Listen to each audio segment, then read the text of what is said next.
উপমহাদেশের প্রখ্যাত আলেম আল্লামা ইসহাক আল মাদানী সোমবার সকাল ৮টায় সিলেট নগরের একটি হাসপাতালে ইন্তেকাল করেছেন। ইন্না লিল্লাহি ওয়া ইন্না ইলাইহি রাজিউন।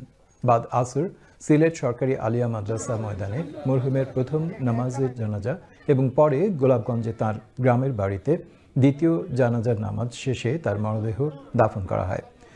মদিনা ইসলামী বিশ্ববিদ্যালয়ে আরবি ভাষা ও সাহিত্য অনুষদে ১৯৮৩ সালে স্বর্ণপদকপ্রাপ্ত বিরল সম্মানের অধিকারী আল্লামা ইসহাক আল মাদানী বাংলাদেশের প্রথম ব্যাচের স্কলারশিপ প্রাপ্ত কৃতি শিক্ষার্থী ছিলেন। সৌদি দারুল ইফতার সাবেক মাবউস আল্লামা ইসহাক আল মাদানী সৌদি আরবের ধর্ম মন্ত্রণালয়ের অধীনে ইসলামী স্কলার হিসেবে প্রায় ৩৭ বছর বাংলাদেশ প্রতিনিধির দায়িত্ব পালন করেছেন।